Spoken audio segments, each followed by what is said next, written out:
Da palavra do Senhor, tá bom? Vamos dar sequência no nosso estudo na carta de Judas. Convido os irmãos para que nós façamos a leitura na carta de Judas. Nós faremos a leitura hoje do verso 14 ao verso 16. Judas, verso 14 ao verso 16.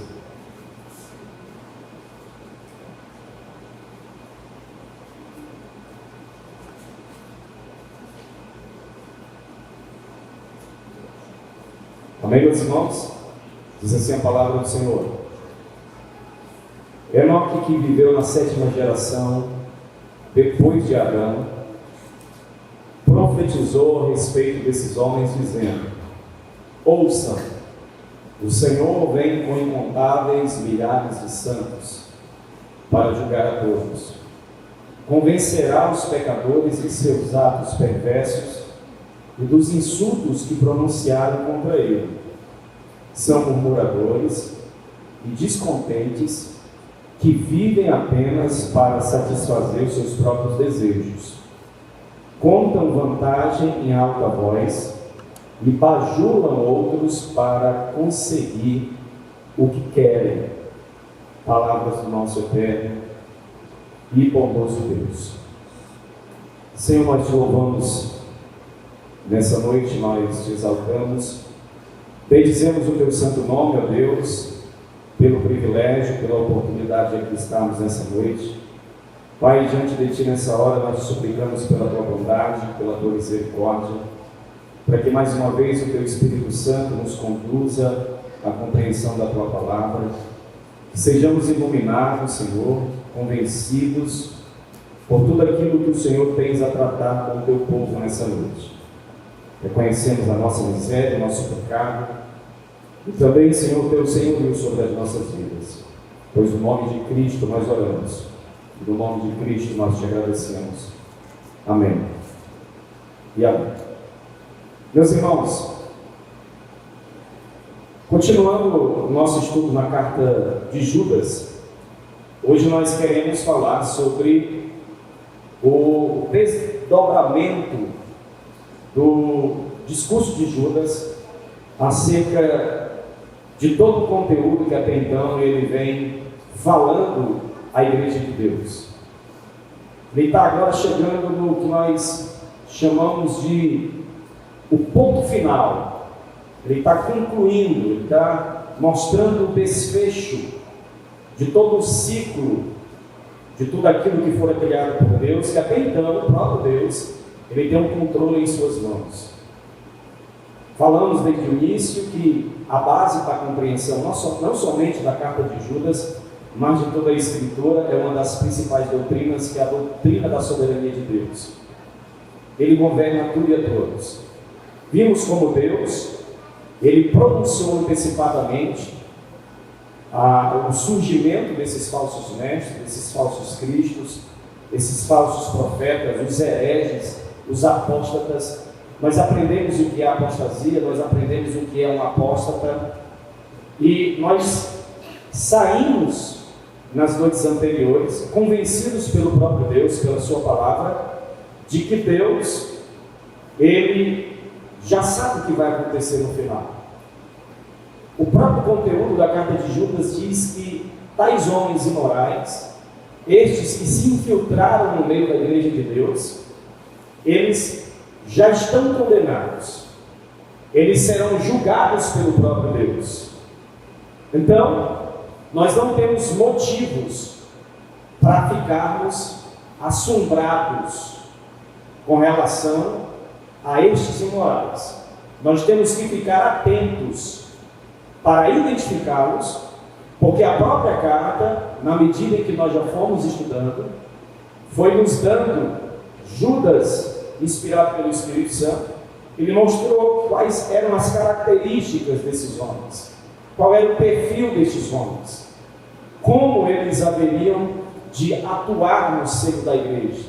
Foi o que nós aprendemos na semana passada. Enquanto não chega o julgamento final, nós, como igreja de Deus, como genuínos cristãos, Devemos estar sempre remontando a nossa mente que nós fomos convocados a pelejar, a participar dessa grande batalha. E todo cristão genuíno, ele nunca, jamais poderá ficar de fora dessa batalha. Quem realmente é de Deus, pertence a Deus, pertence à igreja de Deus, não tem como ele ficar isento ou de fora dessa batalha. Ele tem que batalhar pela fé que de uma vez por todas foi confiada a todos os santos. Então nós aprendemos isso. Foi Deus quem confiou isso para nós. É um privilégio nós pelejarmos a batalha de Deus. É um privilégio para nós participarmos da batalha de Deus, de defendermos aquilo que Deus entregou como base sustentatória da sua igreja, que é a doutrina, que são os ensinamentos de Cristo. Esta é a fé pela qual nós somos convocados a batalhar. Então, sendo sabedores de que esses indivíduos, eles se infiltraram no meio da igreja de Deus, mais do que nunca, todo cristão, ele tem que sentir-se incomodado pela sua falta de instrução e de conhecimento da verdade de Deus. E quando eu falo sobre isso, eu falo naquilo que diz respeito à doutrina de Cristo, a doutrina da igreja. Porque para essa batalha se faz necessário o conhecimento da verdade. Conhecer a verdade será de fundamental importância para que até então nós tenhamos discernimento e sabedoria para pelejarmos no meio da batalha. Ora, a própria palavra diz que nós devemos saber discernir entre os espíritos, se eles provêm ou não de Deus. A palavra de Deus também nos ensina que existem doutrinas de homens e doutrinas de demônios. Como, pois, nós as identificaremos se nós não tivermos o conhecimento da suma verdade de Deus, da palavra de Deus, da fé que uma vez por todas, ou seja, a fé, a revelação total e final de Deus, já foi dada de uma vez por todas, não tem mais nada de novo a ser revelado, a ser acrescentado, a ser dado à igreja. Tudo o que tinha de ser revelado como verdade, como doutrina, como ensino de Deus para o seu povo, Deus já entregou. E nós somos sabedores disso. Mas, queridos, hoje nós vamos tratar precisamente sobre o julgamento final. E essa doutrina, ainda que tem um cunho escatológico, nós percebemos também isso no contexto da carta de Judas. Nós notamos que no texto que nós acabamos de ler, Judas fala acerca do julgamento dos apóstolos, e ele usa uma obra judaica extra-bíblica, que é o chamado primeiro livro de Enoque, capítulo 8, verso 9. É esta a citação que ele está utilizando, nós acabamos de ler o texto de hoje. E Judas faz isso de propósito. Nós vimos na semana passada. Judas quer pegar esses imorais, esses hereges, esses apóstatas, no seu próprio território, ou seja, naquilo que eles apresentam como base de argumentação e de convencimento para levar, para arrastar fiéis após eles. E Judas, quando cita um texto apócrifo, isso não quer dizer que tal texto apócrifo, o livro de Enoque, ele esteja no mesmo pé de igualdade naquilo que diz respeito à canonicidade, à inspiração divina de Deus. O que nós encontramos aqui é Judas se referindo a tal obra apócrifa, mostrando para a igreja e para os tais hereges que mesmo num livro apócrifo há uma verdade explícita de Deus. Deus em dia determinado por ele, haverá de julgar tais homens. Deus, em um dia determinado por ele, haverá de julgar todos os homens. E a igreja de Deus, ela deve descansar no Senhor, em cima desse escopo doutrinário, porque nós, como igreja, nós não somente estamos bem unidos doutrinariamente dos ensinamentos de Cristo, da palavra de Deus, mas nós também devemos, uma vez por outra, ou por não dizer sempre, estar falando sobre essa grande verdade, que é a doutrina do juízo ou do julgamento final de Deus.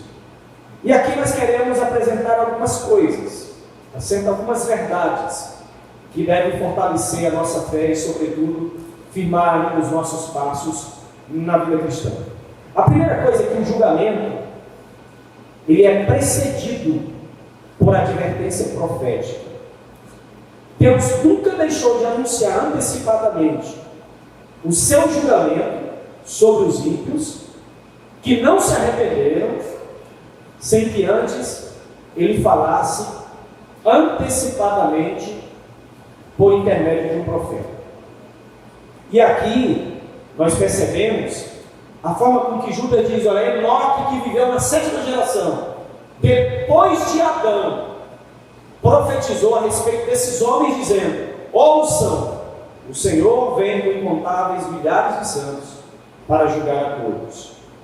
E o enfoque de Judas é carregado de tamanha sabedoria, porque Judas faz questão de mencionar Enoque como sendo o 7º da geração.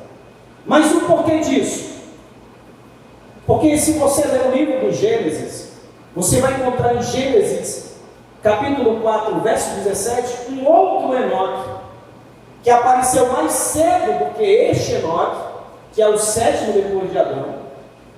E Judas está dizendo: olha, o Enoque a qual me refiro é o da 7ª geração. Está no livro da lei. Não é o que aparece antes. Não é o descendente de Caim, mas é o descendente da semente piedosa de Sete, que era o outro filho de Adão. Então ele faz questão de deixar claro isso, para que não haja confusão no entendimento da igreja, dos irmãos, dos santos. Não é o Enoque da geração de Caim, mas é o outro Enoque, o da 7ª geração, o ascendente de Jesus, conforme Lucas 3,37. O Enoque que encontra-se no rol dos heróis da fé, segundo Hebreus 11, verso 5.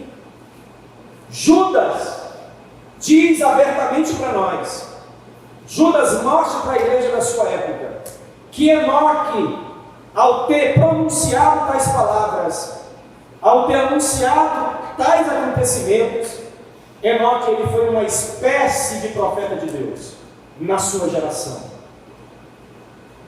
Enoque, ele anunciou o juízo iminente de Deus. E que juízo foi esse? E quando este juízo aconteceu? O juízo dos dias de Noé. O juízo que dizia respeito ao dilúvio, onde Deus manifestou a sua ira, e Deus, de forma cabal, puniu a impiedade dos homens, puniu o pecado dos homens, mas Deus não o fizera sem que antes antecipasse, advertindo profeticamente. E mais uma vez nós encontramos Deus sendo digno de honra, de respeito, de glória. Mais uma vez, nós temos subsídios na palavra de Deus para dizer a estes imorais que tentam acusar Deus de injusto. Deus, ele é tão justo que antecipa, dizendo: olha, eu derramarei o meu juízo, eu vou julgar, vocês serão condenados, mesmo antes das coisas acontecerem. Por quê? Porque a palavra, meus irmãos, a palavra nos diz que Deus não dá por inocente, nem culpado. Todos os homens são culpados diante de Deus. Não há injustiça da parte de Deus. E por isso que todo julgamento é precedido por uma advertência divina.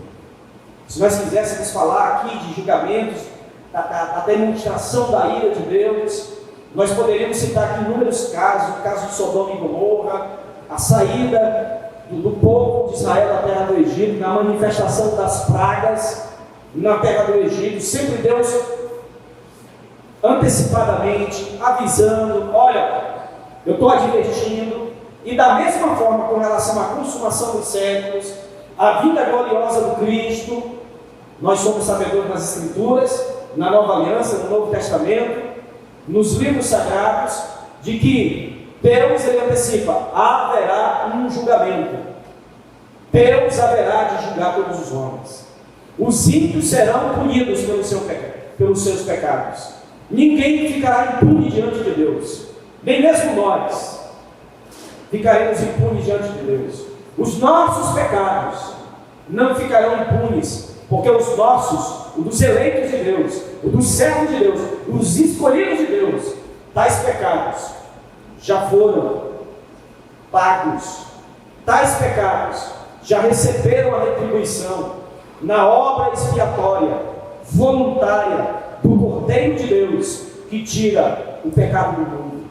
E nós, como igreja, meus amados irmãos, devemos nos debruçar diante da maravilha dessa doutrina, devemos descansar no nosso coração, devemos sempre trazer isso à nossa mente, de saber que há um juízo. A gente olha ao nosso redor, tanta injustiça, tanta imoralidade, tanta desigualdade. A gente olha para o seio, ou para o nicho, ou para o arraial evangélico, ou o estilo de vida da igreja do mundo corrente, e nós ficamos um pouco inconformados, mas quando nós nos deparamos com a realidade das Escrituras, nós descansamos, porque nós sabemos que Deus haverá de julgar a tudo e a todos. Não somente os ímpios que estão lá fora, mas também os ímpios que se infiltraram no meio do povo de Deus. E isso é bom, porque isso nos faz lembrar do Salmo 1, que fala categoricamente que o ímpio, ele não permanecerá no meio da congregação dos justos. Ele não permanece porque o próprio Deus o expurga com a sua verdade, o expurga com a sua doutrina, o expurga com a sua palavra. Porque Paulo, ele fala para Timóteo também, que nos últimos dias, os homens, eles não suportariam o quê? A sã doutrina. Que homens são estes? Aí você vai ver o perfil deles: os ímpios, imorais, detratores, desobedientes, aqueles que não obedecem pai e mãe, aqueles que são soberbos, tá certo? Estes homens não suportarão a doutrina santa do Cristo, a doutrina santa de Deus.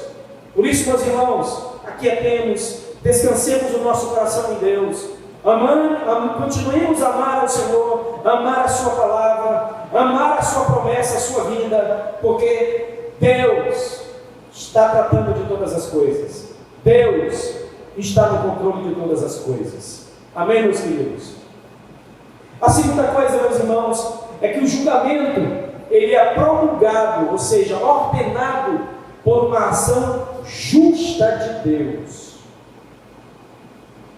Deus ordena, ele decreta, ele estabelece. Nós lemos no domingo na escola bíblica, Isaías 46, versos do 9 ao 11, e vimos que Deus, ele fala antecipadamente. Deus, ele é o Senhor de todas as coisas, inclusive do tempo, inclusive da história. Não existe nada em absoluto que exista que não esteja no controle de Deus. Se alguma coisa existe, está debaixo do senhorio de Deus, do governo de Deus. O trono está ocupado. Deus rege a criação, Deus rege o universo, Deus rege a sua igreja, Deus rege todo ser que respira. Deus tem o controle de todas as coisas. Ele é o Senhor, meus irmãos. E Ele é justo, Ele ordena. É uma ordem de Deus. Não é uma ordem como a dos homens, que manda prender, aí revoga. Um juiz derruba. É uma instância derruba, outra instância. Aí um da vara não sei da onde, outro não sei da onde derruba. Não há quem derrube ou revogue a ordem do julgamento final de Deus. Aí é engraçado, porque eu me lembro do filme O Auto da Compadecida, né? Que no meio daquela obra é interessante que a comédia em si, a trama, ela gira em torno do João Grilo, né? E do Chicó. E na última hora ele apela para Nossa Senhora. Então, no julgamento divino, no julgamento de Deus, não há para quem apelar. Deus já ordenou. Já está tudo bem alinhado, meus queridos. E 5 verdades bíblicas sobre a ação justa de Deus no julgamento final, eu gostaria de compartilhar com os irmãos. Primeiro, é a certeza do julgamento. Ouçam, né? Ele diz: o Senhor vem, por mais que demore, por mais que nós achemos que Deus tarda, o juízo de Deus é tão certo como a luz do sol amanhã. O julgamento é certo. Segundo, os agentes do julgamento. Judas vai dizer: o Senhor vem com incontáveis milhares de santos. Jesus falou, Paulo falou, João falou, que na vinda gloriosa de Cristo, que no estabelecimento do seu julgamento final, ele haveria de vir sobre a terra, os anjos seriam enviados para recolher, agregar todos os escolhidos de Deus e levá-los para o céu. Os ímpios haveriam de ser julgados naquele grande dia. É só ler Mateus 24, 25, é só você ler Apocalipse 16.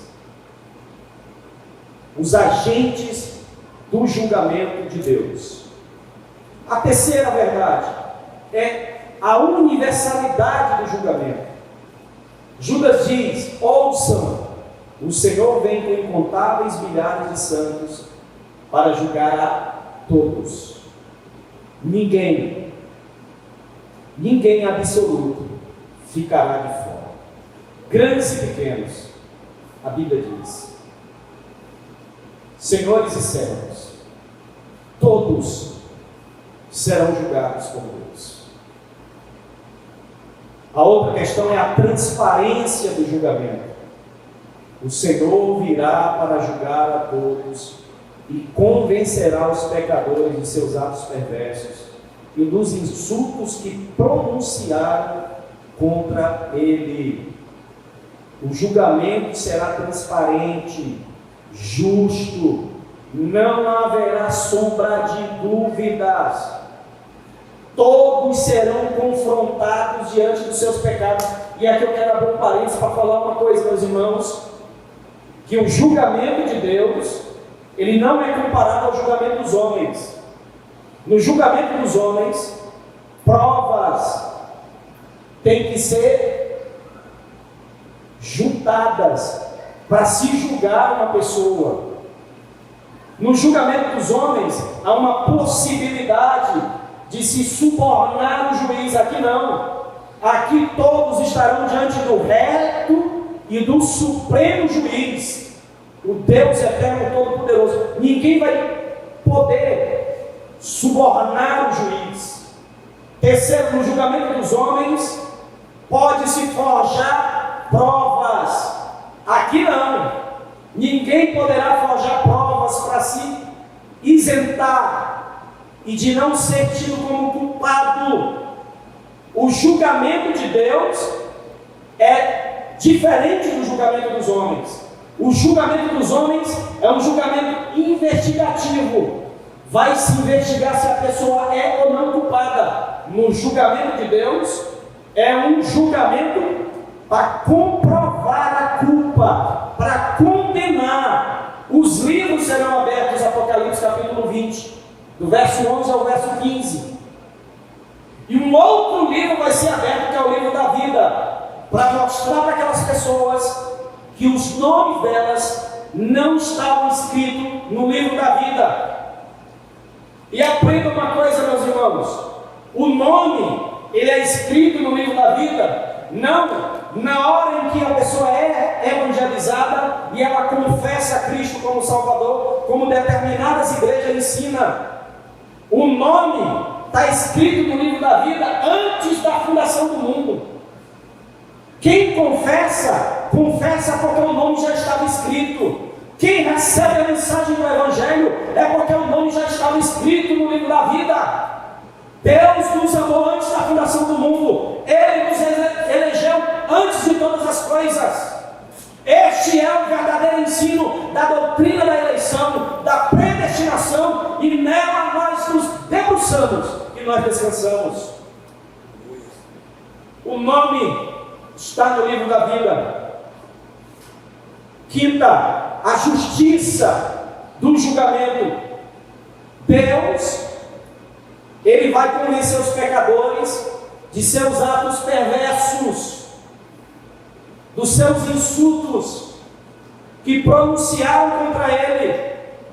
Ninguém vai sair assim: não, mas não era bem essa minha intenção. Sabe quando você argumenta contra outra pessoa que lhe ofendeu, e você quer provar por A mais B que ela lhe feriu, que ela transgrediu algo contra você, aí você fica, razão contra razão. A razão do homem não subsistirá diante da verdade suprema, eterna, santa de Deus. Todo mundo vai sair dizendo: poxa vida, realmente eu sou culpado, porque esta é a beleza do Evangelho de Cristo, tanto para os eleitos quanto para os não eleitos. Para os eleitos, eles também dizem: realmente eu sou culpado, miserável homem que sou. Ele não fica dizendo: Deus me salvou porque eu sou bom, Deus me salvou porque viu que há bondade em mim, Deus me salvou porque viu mérito em mim, eu sou o cara, eu sou o tal. Não! A verdade do Evangelho é que todos os homens são conscientes da sua culpa, da sua miséria, do seu estado de pecado. E por isso, irmãos, como igreja de Deus, é que nós devemos louvar e bendizer o Deus eterno da nossa salvação. Nós não éramos dignos de ser amados, só Deus para amar aquilo que não é digno do seu amor. Você não é digno do amor de Deus, eu não sou digno do amor de Deus, nós não somos dignos do amor de Deus, mas aprove a Deus amar aquilo que jamais seria amado por mais ninguém. E por isso que nós o louvamos, e por isso que nós o bendizemos.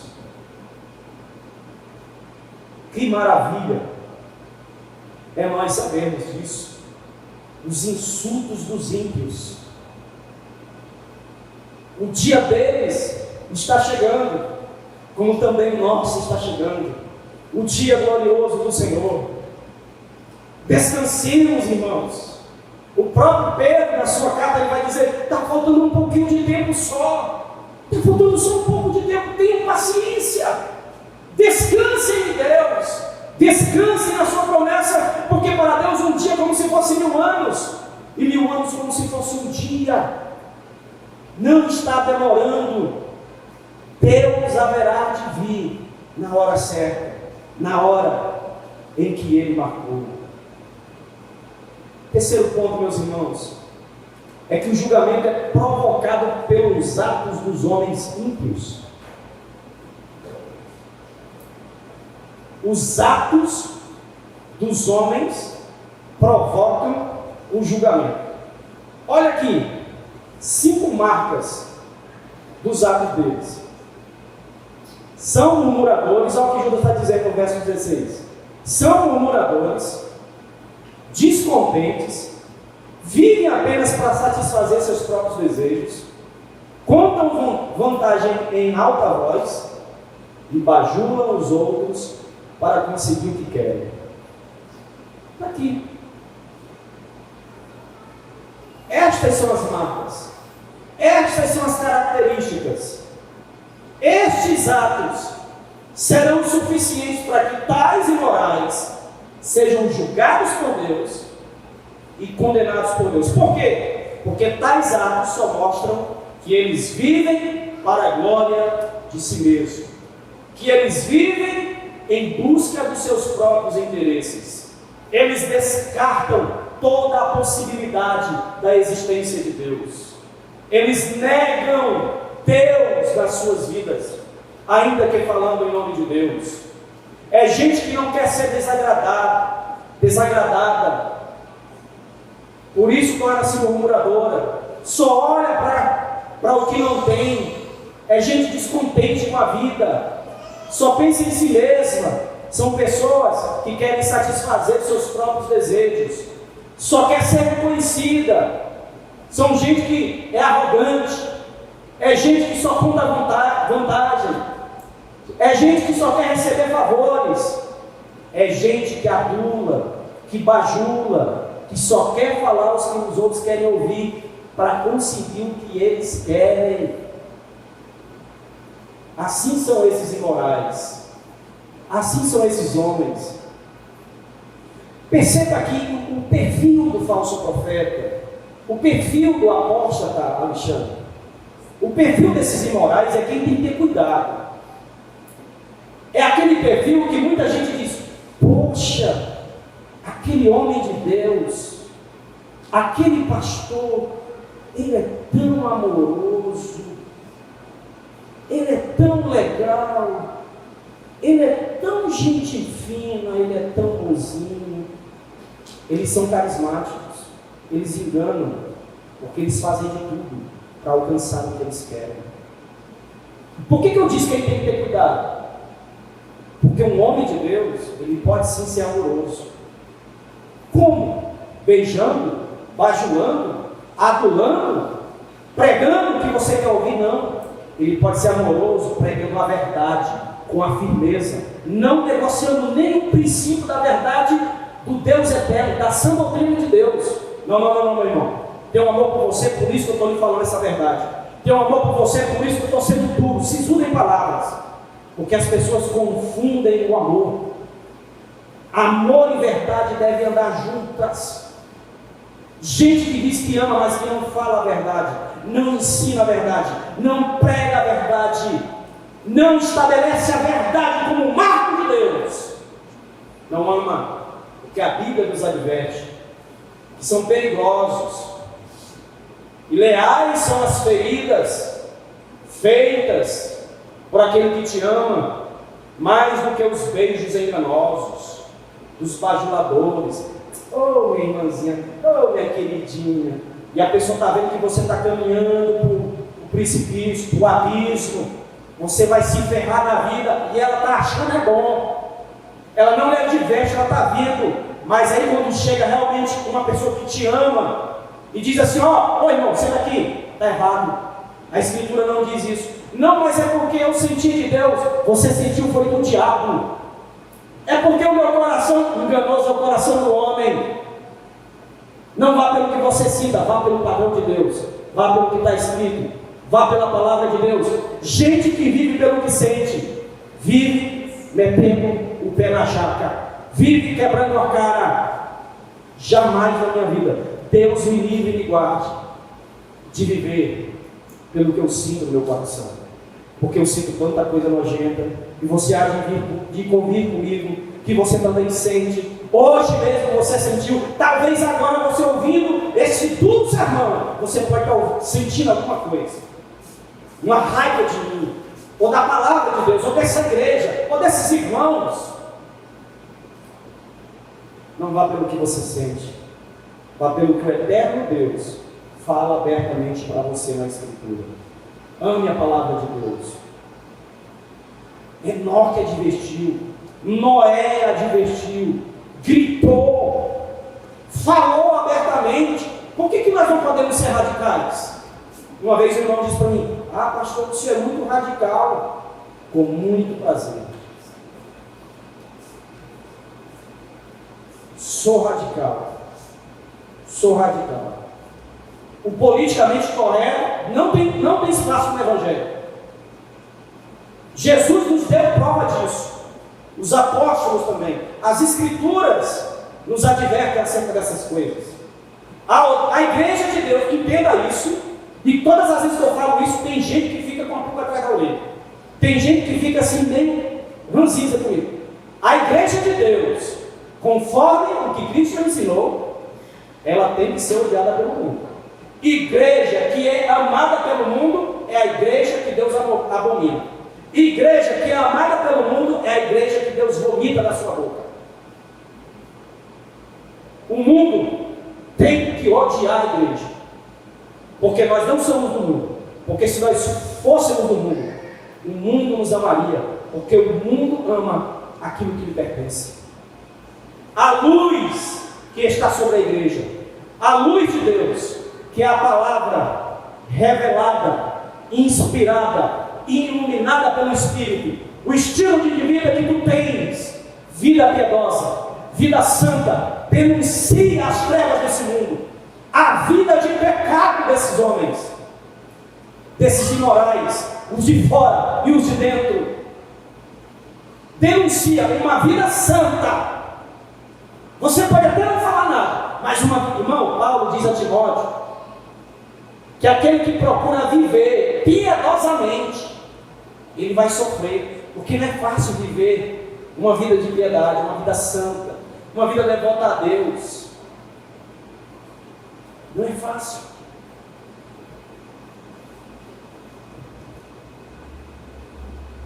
Não é fácil, meus irmãos. Você pensa que é fácil? Não é fácil. Mas Deus proclama o seu povo. Deus chama o seu povo para esta batalha. Confronte, peleje. Você está no meio de uma guerra. Você, querendo ou não, está na guerra.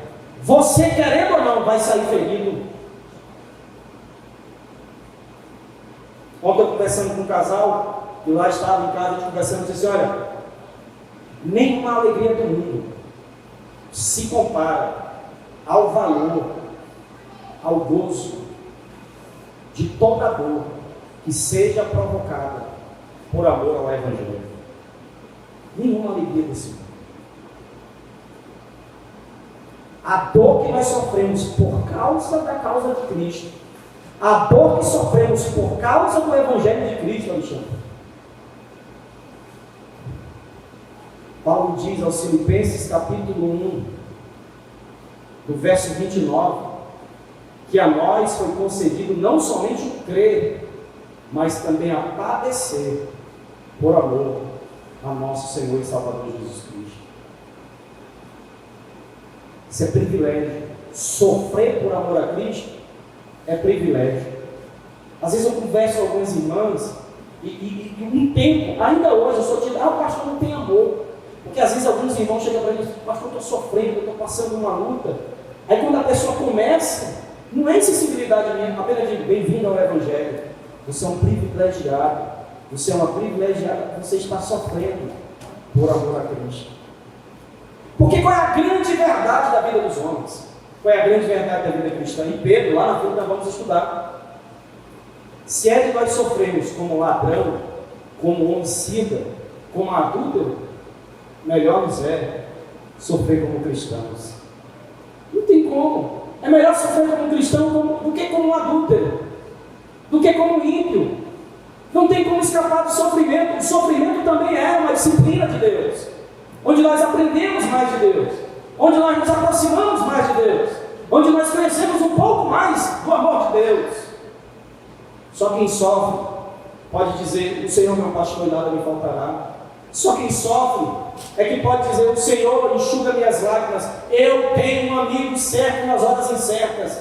Só quem sofre pode dizer: eu tenho aonde me refugiar. Pode dizer como Davi inúmeras vezes nos seus salmos, ele diz que o Senhor é o meu refúgio, é a minha fortaleza, o Senhor é o meu esconderijo, nele eu me refugio, é o Senhor. Só quem sofre, só quem passa por esses momentos difíceis podem declarar tais palavras: podem dizer abertamente. Por isso, meu querido, descanse em Deus, descanse no Senhor.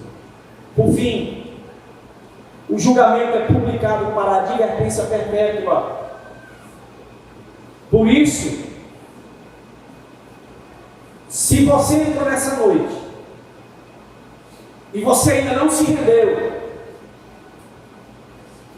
ao senhorio de Cristo, arrependa-se dos seus pecados, arrependa-se do seu estilo de vida que não está em conformidade com o padrão da lei de Deus. Renda-se ao senhorio de Cristo, desista de si mesmo, abandone a sua vida de pecado, arrependa-se. Por isso, o julgamento, ele é para nós, irmãos, e para todos os homens, publicado como uma advertência perpétua.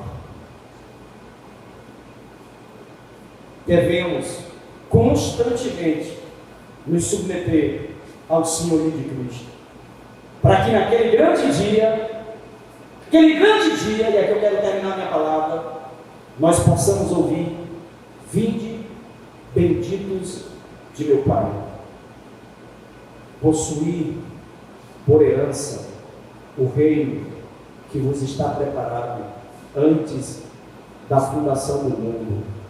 Aí nós vamos igual ao seu boneco. Nós não vamos para a galera não, mas nós vamos para a glória. Do outro lado, todos os ímpios, tanto do lado de fora da igreja, como os ímpios que ainda estão no meio da igreja, tirando onda de crente, querendo enganar os outros, mas não enganam a Deus, tem uma outra galera que do outro lado vai ouvir: apartai-vos de mim, malditos, porque eu não vos conheço. Descansemos, pois, nessa linda doutrina do julgamento de Deus, da esperança da parte de Deus para o seu povo. O povo de Deus nunca foi, não é, jamais será destruído. Meus irmãos, finalizo dizendo: estão tentando de todas as formas destruir com a família e com a igreja. Estão acabando com o conceito de família. Não precisa casar mais não, basta estar junto. Depois de 6 meses, tem o mesmo direito. Que é o papel? Só pega o papel, não querem acabar. Igreja do mesmo jeito. Para que você vai estar na igreja todo dia? Para que você vai se reunir no tempo? Nós somos o tempo para o Espírito Santo. Observe como são as coisas, os conceitos. Mas a igreja e a família não será destruída, porque Deus está no controle dos seus santos, na vida da sua igreja e na vida da família de todos os santos. Fiquemos de pé, irmãos, e vamos orar agradecendo a Deus.